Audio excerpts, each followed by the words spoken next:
ANN news network दिनांक 3/31/2025. आजचे बातमीपत्र. ठळक बातम्या. खजिन्याची शोधयात्रा हे पुस्तक प्राचीन भारताच्या वैभवाची गाथा. मुख्यमंत्री. उद्योगमंत्र्यांच्या प्रयत्नांना यश. मुख्यमंत्री रोजगार योजनेत मोठे बदल. स्वारगेट पोलिसांकडून मंदिरातील दानपेटी चोरीचा गुन्हा उघडकीस. आरोपीला अटक. सिंधुदुर्गच्या विकासात सर्वांचे योगदान आवश्यक. पालकमंत्री नितेश राणे.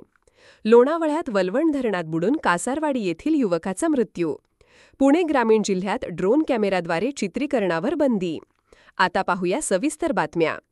खजिन्याची शोधयात्रा या पुस्तकाच्या माध्यमातून देशाचे प्राचीन वैभव, इतिहास आणि संस्कृती प्रभावीपणे मांडण्यात आली आहे.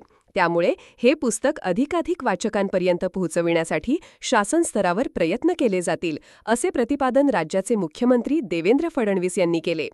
या पुस्तकातून ज्ञानाचा मोठा खजिना जनतेपर्यंत पोहोचेल, असा विश्वासही त्यांनी व्यक्त केला. मुख्यमंत्री बालगंधर्व रंगमंदिर येथे प्रशांत पोळ यांचा खजिन्याची शोधयात्रा या पुस्तकाच्या प्रकाशन सोहळ्यामध्ये बोलत होते. या कार्यक्रमाला उच्च व तंत्रशिक्षण मंत्री चंद्रकांतदादा पाटील, मध्य प्रदेशचे सार्वजनिक बांधकाम मंत्री राकेश सिंग, मंदिर स्थापत्य व मूर्तिशास्त्राचे अभ्यासक डॉक्टर गो. ब. देगलूरकर, स्नेहल प्रकाशनचे रवींद्र घाटपांडे, राष्ट्रीय पुस्तक न्यासाचे संचालक आणि पुणे पुस्तक महोत्सवाचे मुख्य संयोजक राजेश पांडे यांच्यासह अनेक मान्यवर उपस्थित होते. उद्योगमंत्री उदय सामंत यांच्या विशेष प्रयत्नातून रत्नागिरी जिल्ह्यातील उद्योग क्षेत्राला चालना देण्यासाठी मुख्यमंत्री रोजगार निर्मिती कार्यक्रमात CMEGP महत्त्वपूर्ण बदल करण्यात आले आहेत. या सुधारणांमुळे आता इच्छुक उद्योजकांना दुहेरी फायदा होणार असून रोजगाराच्या नवीन संधी उपलब्ध होणार आहेत.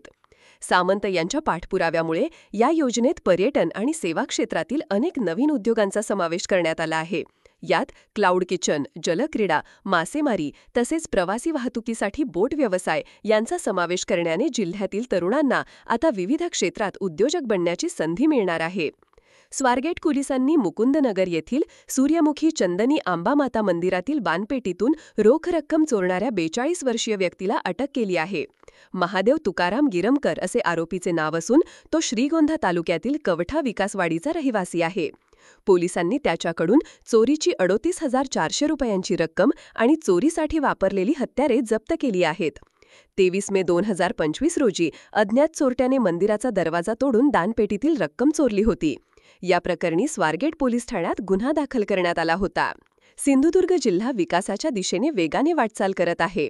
साक्षरतेत राज्याच्या पहिल्या 5 जिल्ह्यांमध्ये सिंधुदुर्गचा समावेश आहे, तर 10वी आणि 12वीच्या निकालांमध्ये कोकण विभागात जिल्हा प्रथम क्रमांकावर आहे. प्रशासनातील अधिकारीही जिल्ह्याच्या विकासासाठी कटिबद्ध आहेत. सिंधुदुर्गला विकसित जिल्हा बनविण्यासाठी सर्वांचे योगदान आवश्यक आहे, असे प्रतिपादन पालकमंत्री नितेश राणे यांनी केले. जिल्ह्यातील 12वी विज्ञान, कला आणि वाणिज्य शाखा आणि 10वीच्या परीक्षेत प्रथम 3 क्रमांक मिळवलेल्या विद्यार्थ्यांचा आणि 100 दिवसांच्या कार्यालयीन सुधारणा मोहिमेत कोकण विभागात उत्कृष्ट कामगिरी करणाऱ्या तालुकास्तरीय शासकीय कार्यालयातील अधिकाऱ्यांचा सत्कार पालकमंत्री नितेश राणे यांच्या हस्ते करण्यात आला. या कार्यक्रमाला मुख्य कार्यकारी अधिकारी डॉक्टर माणिक दिवे, पोलीस अधीक्षक डॉक्टर मनोज दहिकर, अपर पोलीस अधीक्षक कृषिकेश रावले, अपर जिल्हाधिकारी शुभांगी साठे, निवासी उपजिल्हाधिकारी मच्छिंद्र सुकटे, उपजिल्हाधिकारी बालाजी शेवाळे, जिल्हा बँकेचे अध्यक्ष मनीष दळवी, प्रभाकर सावंत आणि विविध विभागांचे प्रमुख उपस्थित होते. लोणावळ्यामध्ये मित्रांसोबत फिरायला आलेल्या कासारवाडी, पुणे येथील निलेश शिंदे या 17 वर्षांच्या युवकाचा वलवण धरणात बुडून मृत्यू झाल्याची घटना शुक्रवारी घडली. निलेश त्याच्या 12 मित्रांसोबत लोणावळ्यात भ्रमंतीसाठी आला होता. हा गट वर्सोली परिसरातून वलवण धरणाच्या मागील भागात गेला होता. धरणात पोहण्यासाठी उतरल्यावर तो पाण्यात बुडाला.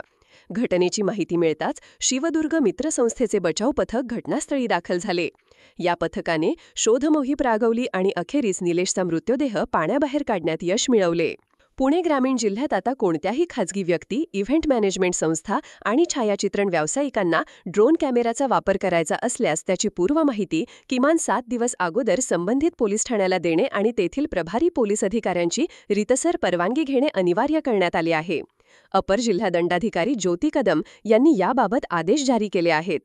जिल्ह्यात अनेक महत्त्वाची धार्मिक स्थळे, मोठी धरणे आणि केंद्र सरकारच्या महत्त्वपूर्ण संस्था आहेत.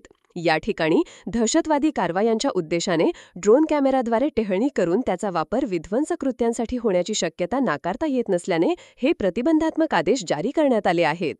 बातमीपत्र संपले. धन्यवाद.